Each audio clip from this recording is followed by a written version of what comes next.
Sergeant Malcolm Bennett stood rigidly at attention, his gleaming boots planted on the pale stone of Buckingham Palace's forecourt. 6 hours into his shift, not a muscle moved, not a blink betrayed his growing fatigue. Clad in the crimson tunic and tall bearskin hat of the Queen's Guard, he was a picture of ceremonial perfection. Tourists smiled and snapped photos, unaware of the sacrifice that uniform concealed: 3 combat tours in Afghanistan, a bullet wound outside Kandahar, and a medal for valor tucked away in a modest drawer back home. Before we begin, don't forget to like, subscribe, and comment below to let me know which country you're watching from. I'd love to hear where you're tuning in from. That morning, when Lieutenant Penrose had been rushed to hospital with severe pneumonia, Malcolm had volunteered without hesitation to cover the double shift. For over a decade, he had served without complaint. Now, nearing the 12th hour, his calves burned and his joints ached, but he stood unwavering. As the sun dipped low and the ceremonial change approached, Malcolm's relief arrived. With slow precision, he marched away, every step creaking from hours of motionless duty. Captain Charles Redgrave, his commanding officer, intercepted him before he reached the barracks. "You've done more than your duty today, Sergeant," the captain said, pulling an elegant envelope from his coat. "Dinner voucher. The sovereign room. All expenses paid. You've earned it." Malcolm hesitated, surprised. The Sovereign Room was London's most exclusive fine dining establishment, opulent, revered, and notoriously difficult to get into. "Thank you, sir," Malcolm said, slipping the voucher into his pocket. Redgrave smiled. "The du sol is excellent if it's on the menu." That evening, Malcolm emerged from the guard's quarters still in full uniform. He considered changing, but decided against it. The uniform wasn't just attire, it was a symbol of duty, history, and pride. On the tube to Mayfair, reactions were immediate. A businessman offered his seat. Children stared in awe. An elderly man leaned over, quietly saying, "Korean War, myself." Different uniform, same pride. "Enjoy your evening, son." At the Sovereign Room, the facade was understated: polished brass, towering doors, and 2 doormen standing rigidly. "Good evening, sir," one greeted with professionalism. Inside, the light of chandeliers sparkled off silverware and wine glasses. The maître d', Miranda, paused mid-smile upon seeing Malcolm's uniform. "Do you have a reservation?" she asked coolly. "I have a voucher from Captain Redgrave," Malcolm replied, handing her the envelope. She took it delicately, glanced at it, and disappeared briefly. When she returned, she gestured to a man in a tailored suit. "I'm Philip Harrington, the floor manager," he said with a tight smile. "We weren't expecting ceremonial personnel this evening." "The voucher is in order," Malcolm said calmly. "Yes, well. Miranda will show you to your table." Though several elegant tables sat vacant near the center, Malcolm was led to a dim corner partially hidden by a column. The implication was clear. His server arrived moments later. "Good evening. I'm Sebastian. Have you dined with us before?" "No, first time." "I thought so," Sebastian replied, tone patronizing. "Our menu can be a bit sophisticated. Perhaps I could suggest something more accessible." "I'll read through the menu myself," Malcolm said evenly. Sebastian nodded, unimpressed, and disappeared. Malcolm noticed him serving other tables promptly, while he sat unattended for over 20 minutes. When he finally returned, Malcolm ordered the scallops to start and the du sol as his main. Sebastian raised an eyebrow. "Scallops are £35, just for the starter portion. With wine pairings, the voucher may not stretch as far as you think." "I understand," Malcolm replied. Throughout the meal, both Philip and Sebastian lingered nearby, occasionally exchanging glances and whispered remarks. The message was clear: they didn't think he belonged. When Malcolm mentioned dining alone, Sebastian smirked. "Unusual. Most of our guests don't dine solo. Especially in costume." Malcolm didn't flinch. "This isn't a costume. It's the ceremonial uniform of the Queen's Guard. Of course, Sebastian said, lips curling in mockery. Quite theatrical. By the time his appetizer arrived, 40 minutes later, it was lukewarm. His main course followed with similar delay. When Sebastian came to pour wine, his hand slipped, sending a deep red Bordeaux cascading down Malcolm's scarlet tunic. "Oh dear," Sebastian said with exaggerated shock. The brief flicker of satisfaction in his eyes told Malcolm it was no accident. "The wine will never come out of that costume," Sebastian said lightly. "Might be time to retire it anyway." Malcolm rose slowly. "This is not a costume. Men have died wearing this uniform." "Sir," Sebastian said mockingly, "there's no need to become aggressive." Manager Philip reappeared. "Is there a problem here?" Malcolm explained calmly what had happened. "We can't have disruptions in the dining room," Philip interrupted. "Perhaps this establishment isn't suited for military personnel. There are plenty of excellent pubs around. I think it's best if you leave now." He finished, tone cold. "We'll consider the voucher used." Without a word, Malcolm folded his napkin and walked out with perfect military posture. Back at home, he scrubbed at the wine stain using salt and cold water, a trick he'd learned during training. As he stood in his sparse kitchen, hunger gnawed at him. The irony wasn't lost. Awarded a night of luxury, he ended it eating nothing. The next morning, Captain Redgrave noticed the stain. "What's this?" "A small accident, sir," Malcolm replied. As Malcolm quietly recounted the previous evening, Redgrave's expression grew darker with each word. "They called your uniform a costume?" he said, voice low with anger. "Yes, sir. When they disrespected you, they disrespected all of us," Redgrave said. He strode to his office and slammed the door. Malcolm could see his silhouette through the frosted glass, one hand gripping the phone, the other clenched tight. Minutes later, Redgrave emerged, satisfaction replacing his fury. "Montgomery's on his way to the restaurant. He's furious. He's asked that we both join him this evening at 8. Formal uniform." "Sir, it's not necessary."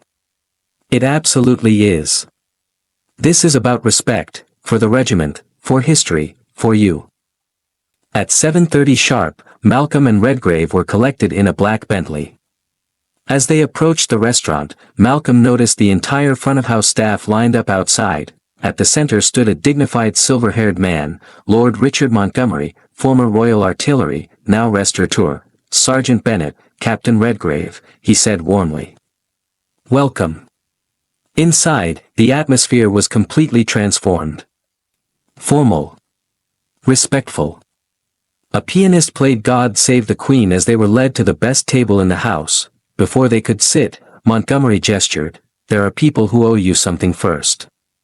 Miranda, the maître d', approached. "Sergeant Bennett, I sincerely apologize for my conduct. It was unprofessional and disrespectful." Next came Philip. "The arrogance was gone. I failed you last night in every way that matters. My actions shamed this institution and myself." Finally, Sebastian stepped forward, eyes lowered. "I deliberately disrespected you. I am deeply sorry." Malcolm studied them, then nodded. "Apologies accepted." Montgomery stepped forward again. "They've been offered the chance to resign. But the final decision is yours." Malcolm shook his head. "I believe their remorse is real. Let this be a lesson, not an end." Montgomery raised an eyebrow. "You're more gracious than many would be. The uniform represents more than pride, it represents integrity." Malcolm replied. "Holding on to resentment would diminish that." As the meal continued, stories of military service were exchanged. Sebastian, now a humbled waiter, served in respectful silence. By dessert, the somber beginning had shifted to camaraderie. Montgomery raised his glass, to service in all its forms. When done with pride, all service holds dignity. As they left, several guests stood to shake Malcolm's hand.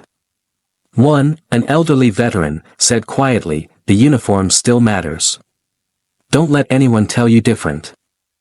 Outside, Malcolm looked back. Not quite the evening I expected, he said. Sometimes, Redgrave replied, respect must be taught. But once learned, it's rarely forgotten. As they drove back toward the palace, Malcolm sat in reflective silence. The wine stain on his tunic would fade.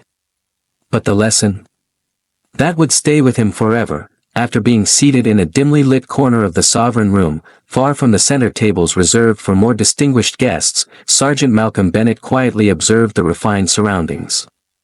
The opulence of ivory linens and crystal chandeliers stood in stark contrast to the subtle disregard he had received from the moment he walked in wearing his ceremonial uniform. Despite holding a voucher and an introduction from Captain Redgrave, the staff made little effort to mask their discomfort with his presence.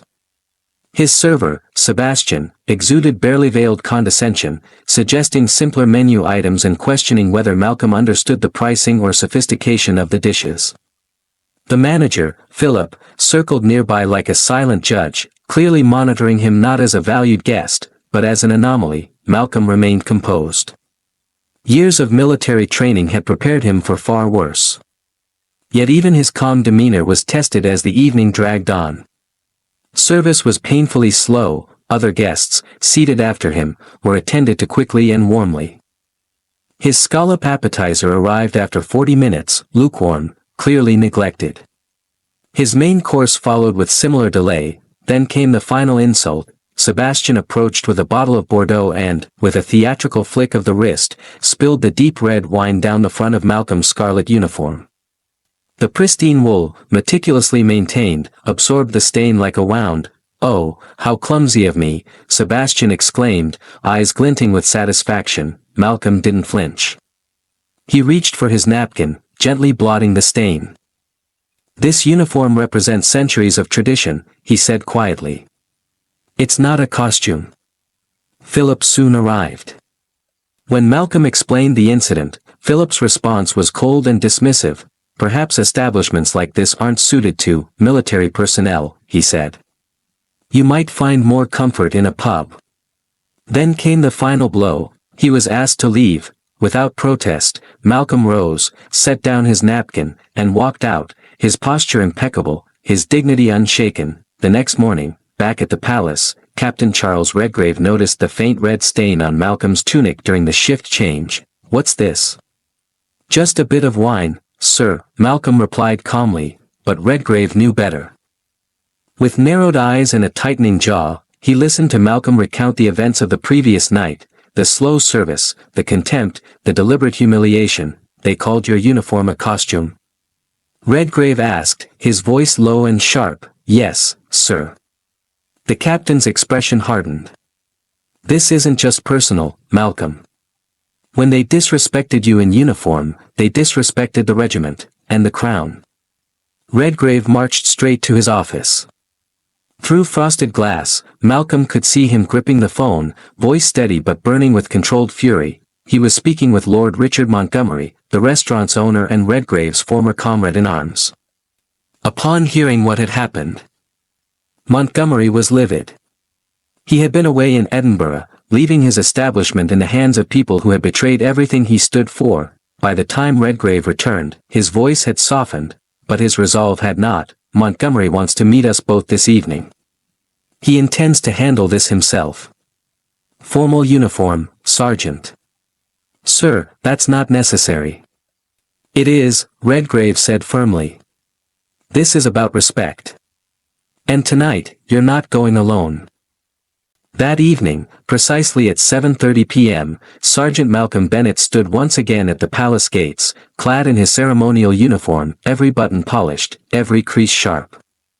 Despite the faint stain still visible on his tunic, he carried himself with the same quiet dignity that had sustained him through war zones and royal processions. Captain Charles Redgrave arrived moments later. Together, they climbed into a sleek black Bentley bound for the sovereign room. During the ride, Redgrave said, "Montgomery's a good man. What happened last night wasn't just an insult to you, it was a betrayal of everything he believes in." When they arrived, the transformation was immediate and unmistakable. The same restaurant that had tried to hide Malcolm in the shadows now stood in solemn reverence. The entire front-of-house staff was lined up at the entrance like an honor guard. No music, no chatter, just the sound of crisp uniforms and quiet anticipation. At the center stood Lord Richard Montgomery, his silver hair immaculate, his bearing unmistakably military despite years in fine dining. Sergeant Bennett. "Captain Redgrave," he said, extending his hand. "Welcome." Inside, the ambience had shifted. Formal. Respectful. A pianist softly played God Save the Queen. The tables were filled with patrons dressed in evening wear, many of them veterans themselves, now watching in curious silence. Before they could sit, Montgomery held up a hand. "There are some who owe you more than words." One by one, the staff stepped forward. First came Miranda, the hostess who had led Malcolm to the corner table the night before. Her voice trembled slightly. "Sergeant Bennett, I want to apologize for my behavior. It was unprofessional and deeply disrespectful. You deserved better." Then Philip, the floor manager, approached. Gone was the smug authority of the previous night. "Captain. Sergeant. I failed in the most fundamental way, by allowing prejudice to guide my actions. I brought shame to this establishment. I offer my sincere apology." Finally, Sebastian, the server who had mocked, delayed, and ultimately stained Malcolm's uniform, stepped forward. He didn't look up immediately. "Sergeant Bennett. My behavior was intentionally disrespectful. I caused damage to your uniform and, more importantly, to your dignity. I can offer no excuse. Only my deepest apology." Malcolm stood still, expression unreadable. Then, with calm, measured control, he gave a single nod. "Apologies accepted." The room exhaled. Montgomery stepped forward. "Each of these individuals has been given the opportunity to resign. But, Sergeant Bennett, that choice ultimately belongs to you." There was a pause. Malcolm looked from face to face. Then, with the quiet strength that had earned him his uniform, he replied, "The uniform represents something greater than personal grievances. Let this serve as a chance for growth, not punishment." Montgomery raised an eyebrow, clearly impressed. "You're more merciful than most, Sergeant." Malcolm simply replied, "Holding on to resentment doesn't serve the values I wear this uniform for." As the last apology faded into silence and the weight of tension lifted from the room, Lord Richard Montgomery stepped forward and gestured to the center of the restaurant. "Gentlemen. Your table awaits. No dim corners tonight." Malcolm and Captain Redgrave were seated at the finest table in the house, beneath a crystal chandelier that bathed the white linen in soft golden light.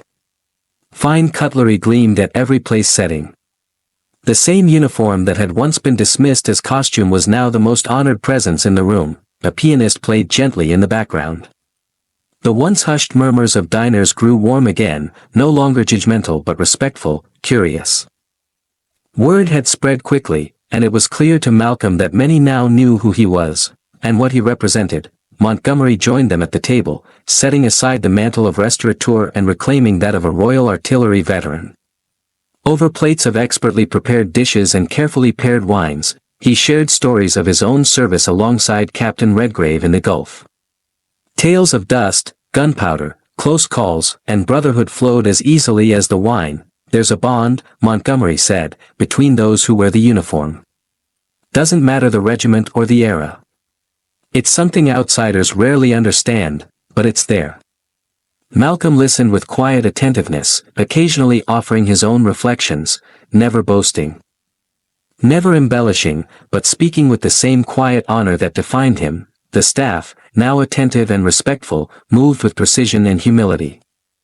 Sebastian, assigned to serve the table under Montgomery's strict supervision, carried himself like a man determined to make amends. There were no more smirks. Only sincerity. The sovereign room, once a setting for humiliation, had become a stage for dignity, redemption, and camaraderie. What had begun as a formal gesture of apology was now a celebration of shared values, service, sacrifice, and the enduring strength of character. By the time dessert arrived, the line between guest and host had blurred. They were no longer military and civilian. officer and subordinate. They were equals, bound by experience and mutual respect. Montgomery raised his glass and looked to Malcolm. "To service," he said simply. "In all its forms. When done with pride, whether in combat, on guard, or even in a kitchen, it carries honor." Malcolm raised his glass in return. "To service." As the evening drew to a close, the plates cleared and the final toast shared, Sergeant Malcolm Bennett rose from the table with the same silent strength that had carried him through the most difficult hours of his duty, and this unexpected evening of redemption, Captain Redgrave stood beside him, nodding with quiet pride. Lord Montgomery, ever the officer beneath the restaurateur's suit, extended a firm handshake. "You reminded this place what respect truly means, Sergeant," he said. "And in doing so, reminded me of the man I used to be." The trio made their way toward the exit, but before they could leave, something extraordinary happened. One by one, diners stood from their tables.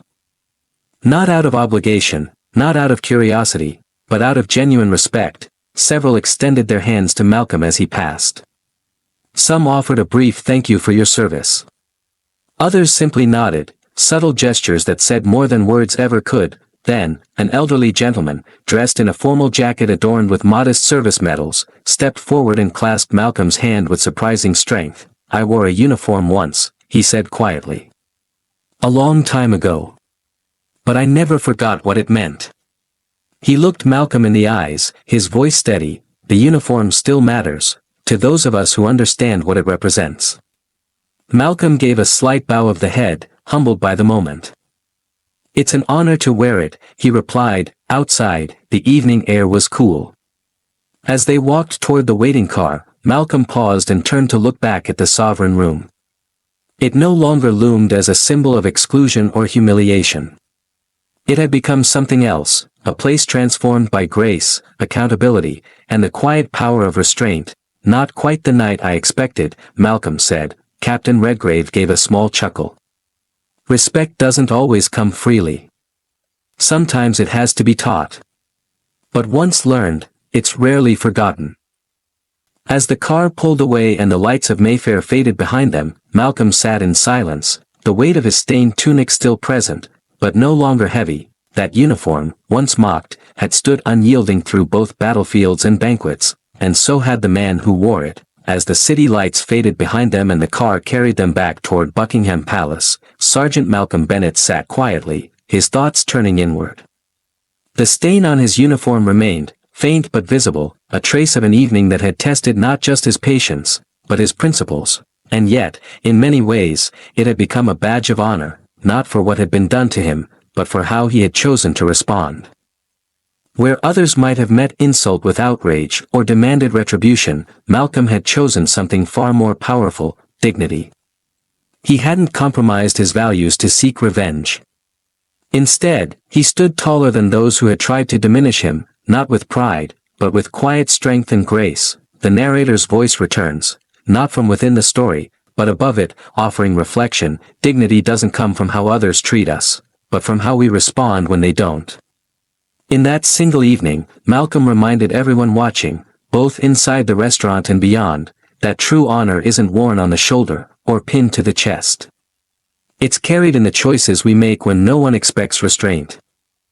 When retaliation is easy, but grace is harder. His story wasn't just one of redemption or recognition, but of character. In a world quick to judge by appearance, status, or uniform, Malcolm's experience offers a powerful reminder. What defines a person is not how others see them, but how they carry themselves when they're unseen, unwelcomed, or underestimated. The final image lingers, Malcolm, still in uniform, looking out over the streets of London, not as a man defeated, but as one reaffirmed. The narrator closes with a challenge to the listener.